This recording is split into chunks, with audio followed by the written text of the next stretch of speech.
con Daniel Grao en el Festival de Cine de Málaga, que está presentando la película La huella del mal. Lo primero de todo, ¿cómo estás y cómo te sientes al presentar un proyecto en un festival tan importante como es este?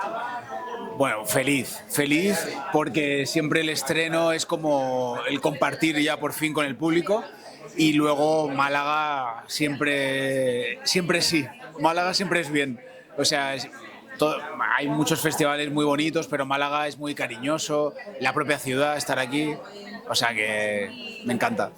Bueno, para poner un poquito en contexto a la gente, explica brevemente la hipnosis y sobre todo quién es tu personaje y qué papel desempeña.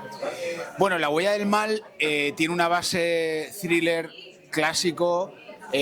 Aparece una chica asesinada y hay que descubrir quién es el asesino, pero no deja de ser una excusa para hablar de la condición humana, de nosotros mismos. Además, está el contexto que el cadáver aparece en el yacimiento de Atapuerca. Entonces nos adentramos en ese universo de los homínidos, hablamos de cómo los rasgos de la violencia, pero también de la empatía, ya estaban en nosotros desde entonces. Además, hay una documentación real, ¿no? Unos hallazgos. Por un lado, se han documentado guerras de más de 2 años en los homínidos, donde se intentaba acabar con los más jóvenes del bando contrario para que no prosperaran, pero también se han encontrado restos de un bebé con malformaciones siendo portado por un adulto, con lo cual eso que nos habían contado de que el más débil era despreciado parece que no siempre es así, ¿no? Y de alguna manera la película hace un paralelismo con el pasado en los personajes del presente, sobre todo en el de Blanca y en el mío. Hace 6 años se supone que pasó un caso similar, entonces era yo el que estaba a cargo, y precisamente por la historia que surge entre nosotros no damos con el asesino a tiempo.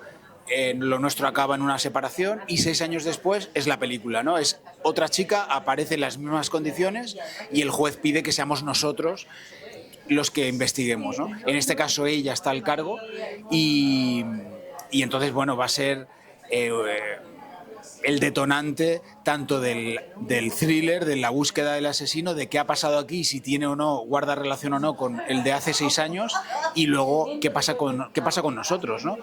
La película también habla de cómo las heridas que no están bien cicatrizadas y bien curadas vuelven a supurar. Y la película es la nueva oportunidad que se nos da a los personajes de Blanca y al mío para que esta vez sí lo hagamos, ¿no? Y esta vez lo hacemos. Además, en estos rasgos de los que te hablaba, yo creo que mi personaje hace un viaje más de la agresividad a la empatía, y ella de la empatía a tener que pasar por la violencia por su propia vida, ¿no? De todo esto habla la película. Pero ya te digo, yo creo que la columna vertebral es el thriller, es lo que te engancha, es el intentar descubrir quién es el asesino, y con unos giros de guión bastante impresionantes. Sí, que al final también es una buena manera de plantear varios debates sobre la mesa, ¿no? Al final el thriller engancha porque engancha ese ritmo y ese suspense que mantiene al espectador en vilo, pero al final La huella del mal plantea diversos debates que también puede hacer reflexionar al espectador, ¿no? Totalmente.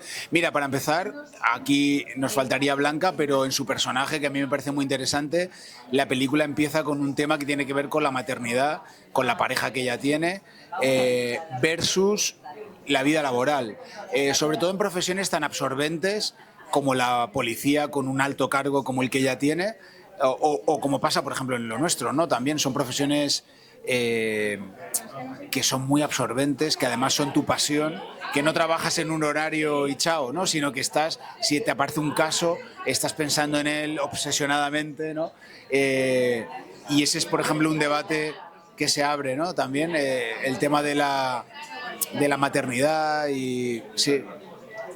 Y al final La huella del mal está basada en la novela homónima del mismo también director. ¿Tú te habías leído la novela o lo vas a hacer ahora? Porque claro, también puede condicionar un poco, ¿no?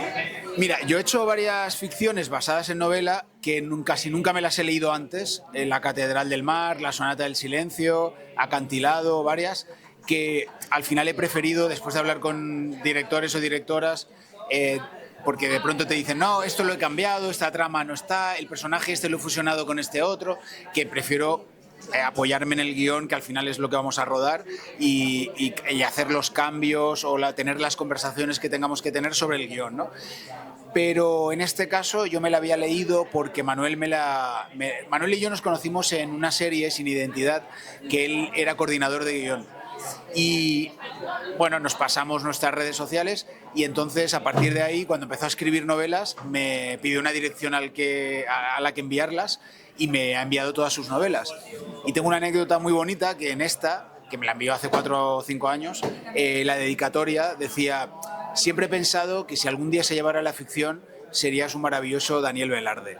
Yo me lo tomé como un cumplido, ¿no? Porque dije, bueno, qué bonito. Pero 4 años más tarde me llamó y me dijo: ¿te acuerdas aquello que te escribí? Pues vamos a hacer la película y sigo pensando que estarías muy bien como Daniel Velarde. Y entonces ya me leí el guión, ya estuvimos charlando y tal, y aquí estamos. Qué fuerte, al final un poco el destino, sí, ¿no? Sí, total. Qué fuerte, qué fuerte. Y bueno, no sé si, claro, al final compartís el escritor, el mismo director, pero también cuando se plantea hacer una adaptación de una novela, de un libro que ha tenido mucho éxito en el audiovisual, hay como más presión, porque claro, al final sabes que hay mucha gente que ya es muy seguidora y se ha imaginado toda la historia, se ha imaginado los personajes. ¿Cómo vivís todo eso?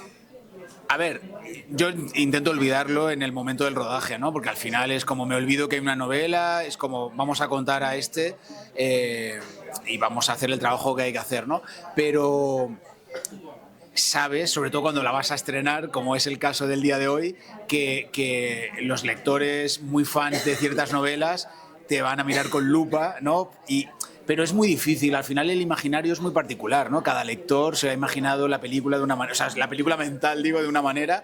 Es verdad que a veces, recuerdo por ejemplo en La Catedral del Mar, tuvimos muy buen feedback en ese sentido, ¿no? Como que en general los lectores les pareció una adaptación muy fiel.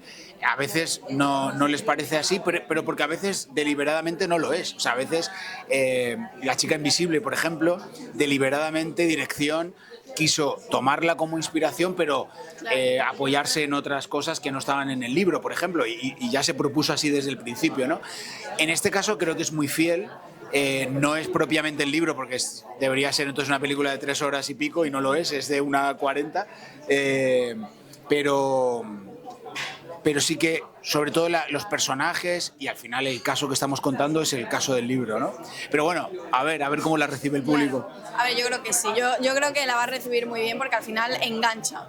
Y también engancha mucho porque es un thriller, es suspense, y es verdad que ahora mismo hay mucha oferta porque hay un montón de plataformas, se hacen muchas series, muchas películas, sí. Y el thriller es verdad que siempre tiene como una misma columna vertebral, parece, pero para ti, ¿qué tiene que tener un buen thriller o una buena película de suspense para que tú digas, vale, sí, me voy a quedar a verlo hasta el final?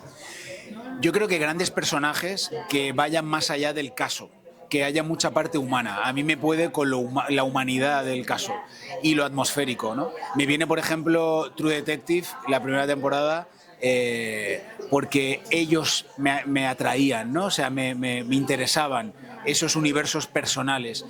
Más allá del caso, que por supuesto quieres saber qué ha pasado y quién lo ha hecho, pero a mí me importa mucho cuando hay un apoyo emocional y yo creo que al final nos ganan por la emoción. Sí. Y lo atmosférico, ¿no? Sí, también. El desarrollo de personajes, sí. Más allá de la investigación. Sí. Pues sí, yo coincido completamente contigo, pues Dani, ha sido un placer. Igualmente. Seguro que La Huella del Mal es muy bien acogida por el público, tanto seguidores del libro como los que no sabían de la existencia. Muchas gracias. Y que disfruten mucho del festival. Gracias. Muchas gracias.